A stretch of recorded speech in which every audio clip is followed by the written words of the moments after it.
praise, glory, and honor is most certainly due to the Most High, Elohim of the patriarchs Abraham, Isaac, and Jacob. And I want to say peace to each and every one of you in the name of His Son, Yehoshua HaMashiach, who we know as Jesus the Christ. It's always a blessing each and every single time that I can come before you to bring a message contained in His Word. I never count it as a light thing to do so. In today's message, I want to continue talking about the dietary law.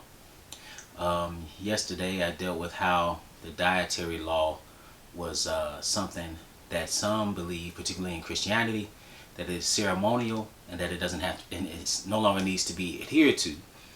And I showed in biblical prophecy, and this biblical prophecy is pertaining to the coming of the Messiah when Christ returns, of Him punishing people who what appears to be dealing in pagan practices, but also have swine in their vessels. And I pose the question, why is He mentioning that in regard to judgment if it was okay to do?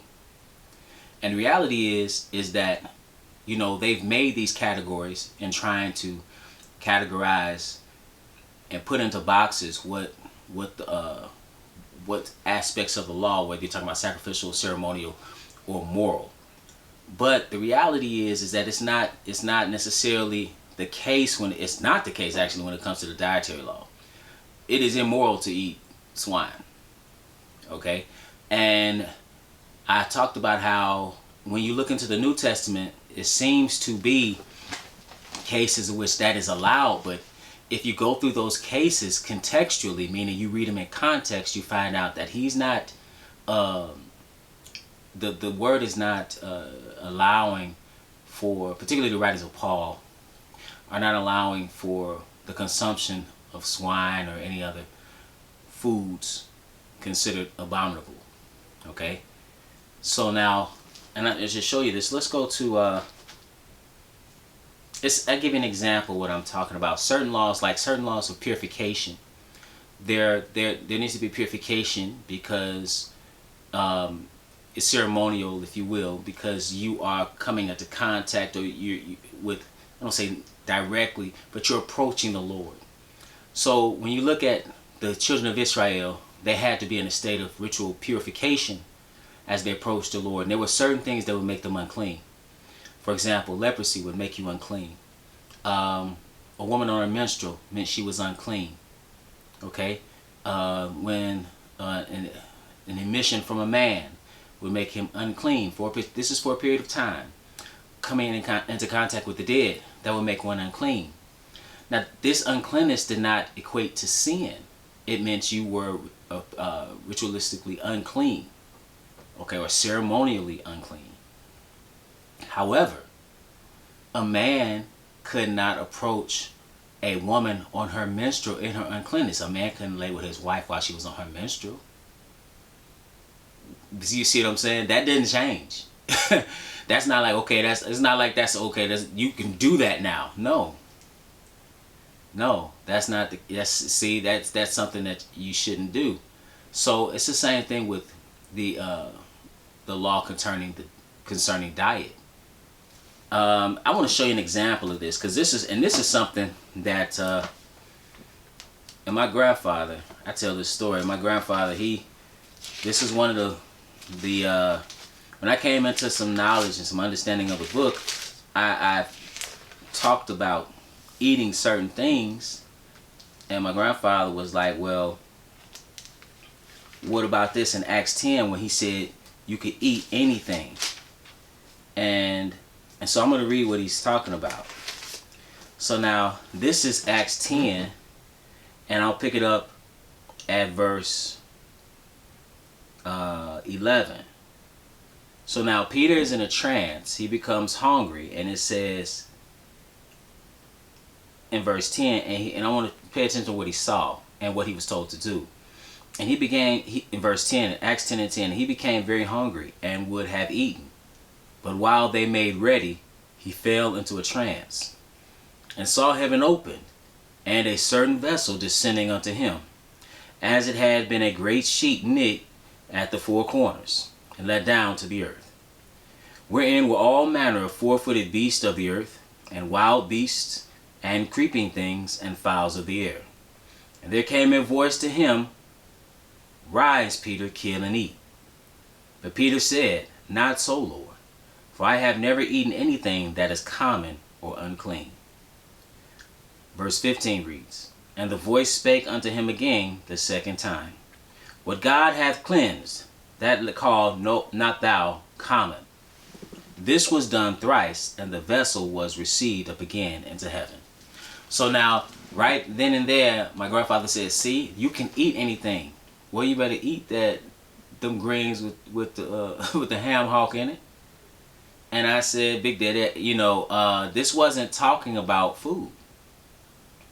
But if you read this out of context, it appears to be talking about or allowing us to consume unclean things. But is this contextually what was happening? What was happening in context? See, context is very important, just like language is important. Okay? If you read something out of context, then you can get a misinterpretation, which is what he had.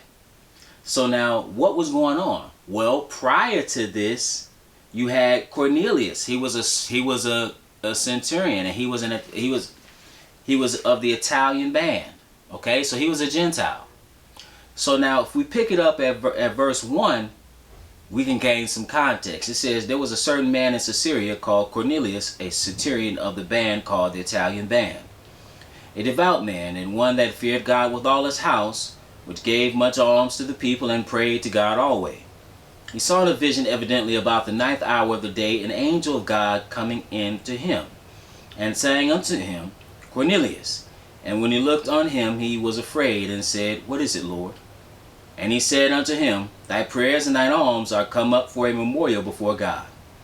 And now send men to Joppa, and call for one Simon, whose surname is Peter. He lodged with one Simon a tanner, whose house is by the seaside. He shall tell thee what thou oughtest to do.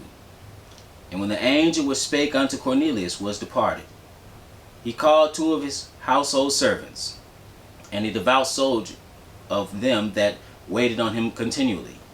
And when he had declared all these things unto them, he sent them to Joppa. Verse 9.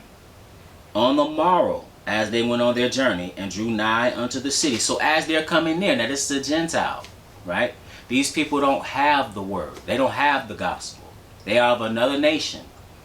So now it says in verse 9, On the morrow as they went on their journey and drew nigh unto the city, Peter went up onto the housetop to pray about the 6th hour.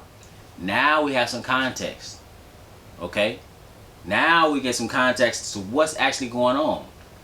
And he became very hungry and would have eaten, but while they made ready, he fell into a trance, and saw heaven open, and a certain vessel descending unto him, as it had been a great sheet knit at the 4 corners, and let down to the earth, wherein were all manner of 4-footed beasts of the earth, and wild beasts, and creeping things, and fowls of the air. All these unclean, abominable animals. And then it says, verse 13, And there came a voice to him, Rise, Peter, kill and eat. But Peter said, Not so, Lord, for I have never eaten anything that is common or unclean. And the voice spake unto him again the second time, What God hath cleansed, that call not thou common. This was done thrice, and the vessel was received up again into heaven. Now, the next verse, I want you to pay attention, because notice Peter didn't go and get a pork chop. Like, Peter knew it didn't mean that he could go eat unclean things. But what did it mean? Let's find out. Verse 17.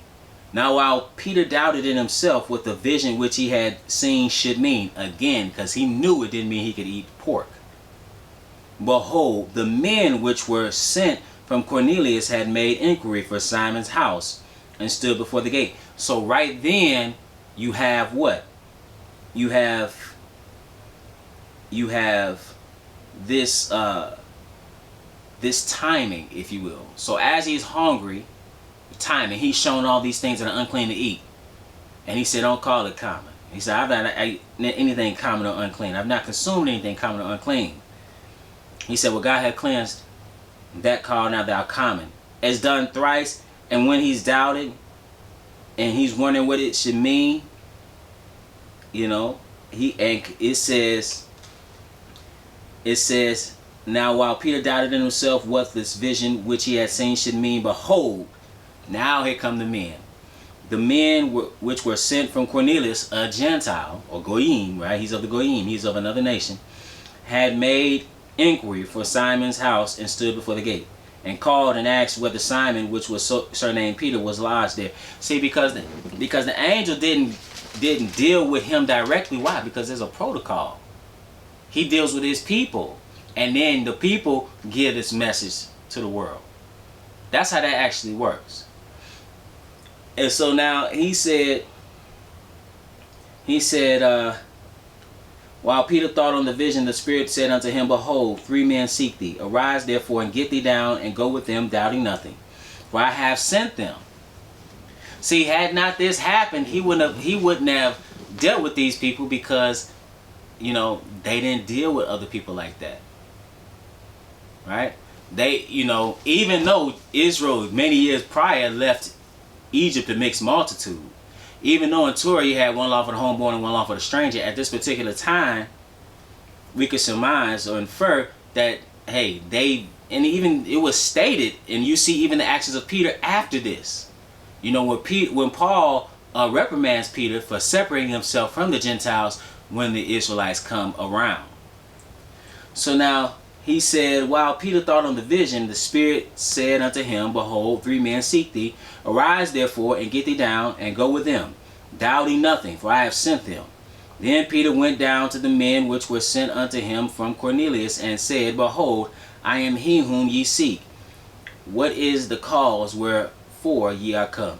And they said, Cornelius the centurion, a just man, and one that feared God and of good report among all the nation of the Jews, was warned from God by an angel to send for thee into his house and to hear words of thee. So on both ends, they see that Cornelius was visited by an angel. Peter's visited. Okay. The Spirit said unto him, okay, what he needed to do. That's in verse 19. But verse 23. Then called he them in and lodged them, and on the morrow Peter went away with them, and certain brethren from Joppa accompanied him. Verse 24, and the morrow after they entered into Caesarea, and Cornelius waited for them, and had called together his kinsmen and near friends. And as Peter was coming in, Cornelius met him, and fell down at his feet, and worshipped him. But Peter took him up, saying, Stand up, I myself also am a man. And as he talked with him, he went in and found many that were come together. Now this is key, because my grandfather said, well, this was talking about eating food. But is it, he said, what God have cleansed, called not thou common or unclean. Was he talking about the food when he said that? Or was he showing them in the vision? Because he's talking about the individual, the person. And that's what Peter understood. Because at first he didn't understand what the vision would mean. But he knew it didn't mean he could eat pork. He knew it didn't mean he could eat those grains with the ham hock in it. Verse 28. And he said unto them, pay attention, ye know how that it is an unlawful thing for a man that is a Jew to keep company, or come unto one of another nation. Now when he says lawful thing, this seems to be even more so customary. Okay? Because again, if you read Torah, you had those who took a hold of the commonwealth. It was one law for the homeborn and one law for the stranger. You have a law for the Passover, and when the stranger wants to observe the Passover. So this is, so, you know, understand what's being said here. He said, and he said unto them, you know how that it is an unlawful thing for a man that is a Jew to keep company, or come unto one of another nation. But God has showed me that I should not call any man common or unclean. It was about them. What does that mean? That meant that these Gentiles can be saved too. That's why he was, when you look at the Great Commission, go into all the world, preach the gospel to every creature. But on the surface, if you just read this out of context, rise, Peter, kill, and eat, after seeing all these wild beasts and creeping things, you'd be like, and these things that are abominable. And he said, what God hath cleansed, that called not thou common. You'd be like, oh, I can eat that now. He wasn't talking about that at all. He was talking about the man. In other words, they need the gospel too. In other words, they can be saved too. They could be saved too. And that's what he was showing. So that's an example. And I'll go over some more next time about how when you read in context concerning what appears to be talking about you eating unclean things, it's not saying that at all. And with that, brothers and sisters, it's always my prayer that you were edified.